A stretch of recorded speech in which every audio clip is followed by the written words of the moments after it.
this piece wants to come out, as you can see, but there is one screw right up in here which you can get to by pushing and putting the screw like this. So I'm going to take that out, see if we can get this center piece out. At least maybe I can see it a little bit better in there.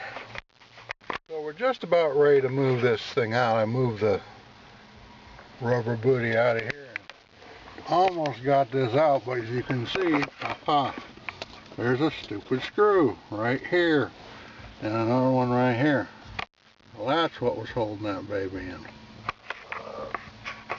Well, I've decided that I think I will take this, that's a 10mm bolt there, out and take out this side. It looks like I might have to pull the dash to get it all out, but that way I can get this floppy piece out of my way, get down in there better. I really don't want to break this molded piece because then I'm afraid it might squeak later on, so that's about the only way I can think of to avoid breaking it. So that's what's the next step. So we're on to the glove box. Looks like there's a screw there and one down here, one over here, one there. So we'll take those out. Hopefully it'll pop right out. Wouldn't you know it, got this thing all ready to go out. It's hanging. Sure enough, if you look way up in there, there's a screw. Aha. So don't yank on this thing, glove box, too hard until you get that screw behind that vent out. Once you get that screw out, which is right up there, as you can see, this thing starts to pull out. There are two wires right there to the glove box, which I'm sure I'll have to undo. Let's see if there's anything else. And it pulls down. Got wire coming over here in the middle, and then one over here. Just clicked on. I had to push that one out from this side in. I had to take that light out. As you can see, there's a little clip edge right there and there that made that one come through. That was a real pain. I thought it was clipped on from the outside, but it's not, from the inside. So now that you see that, here's what's behind it. In case you want to know, there's your computer. This looks like to be something maybe with a heater control module unit, perhaps. And as you break this over, you can see it's going to come right out. It was not, didn't have any extra screws once I got that far. That's it. Okay, so here's the summary. We have the piece that was here out, and we've taken out everything, you know, that's in the front up to the controls, but now you're left with a view of your heater core here, which would match up with the manual, which says you just remove this driver's side lower panel, but you still have this venting stuff in the way, and you still have this kind of retainer piece or plastic in the way, which, and you also have a bar coming down which left over from that that held in that dash foam type of piece. So this is not by any means something that's easy to get to. I think that the manual, which talks about the 325i, may have been in 6-cylinder. This is a 6-cylinder unit.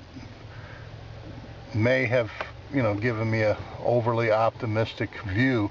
It doesn't, I don't see any definite leaks, you know, evident in the pipes or anything. I know there's the O-rings are behind these pipes that go into the unit.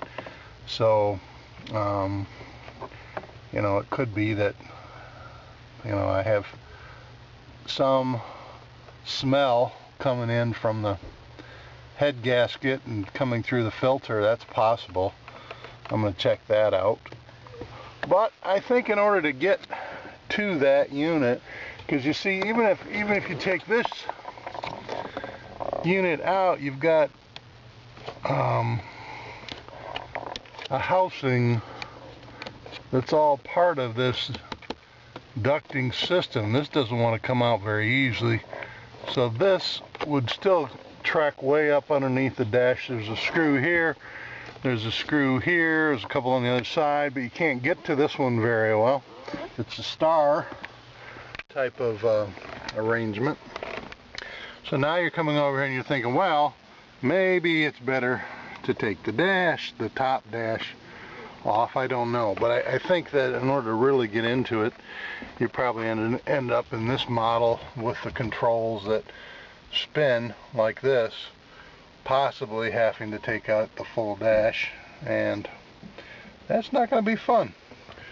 The car is drivable like it is. I know it looks like a mess, but as you can see, if you do get this far and you just want to inspect yours, at least, you know, you haven't really disconnected anything. You haven't disconnected any hoses in here that would make it undrivable. But again, it's not looking like something that's just going to come out of there easily.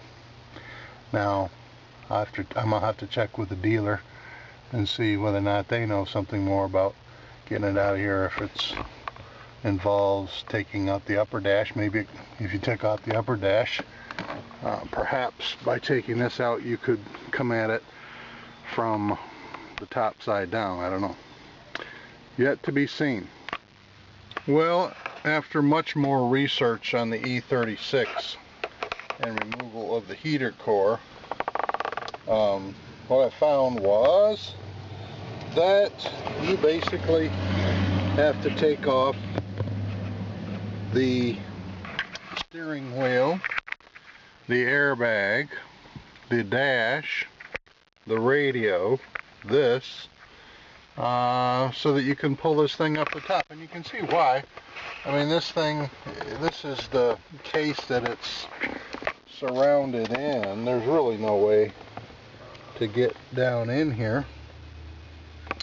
And there are a couple of bolts over here to remove to get the upper dash out. And in reading more threads about getting this unit out, you have to be careful of the airbag, so you should disconnect the battery post before you undo this. Otherwise there's something that communicates with the computer over here, which will eventually give you an error code and cost quite a bit of money to reset that, apparently, at the dealer. So the thread that I found on the internet to remove this talks about bringing it out and actually bringing it through here. I haven't tried that yet, and apparently there is some threads that talk about, you know, an LED or car light being in there to replace. So that is something I could do. But and there's a couple of one good picture with the whole dash removed out on the internet. If you go to some of the BMW forums, maybe you can find that. But search under the E36 heater core removal and replacement. Good luck. I think I'm going to end up having it either done or waiting till where I can spend a week of time or something and just not worry about the time constraints. But you're definitely going to have to shut your car down. And as you saw from the inside of the firewall, it's not an easy job to even get to the heater core pipes and so forth. All this to eliminate that nasty sweet smell that happens when the heater core apparently goes bad. So I may try again some liquid type of plugs, because mine is kind of a small leak, before I go to this great extent. But good luck to all of you who are out there dealing with the same problem that I am. Hope that this was somewhat helpful.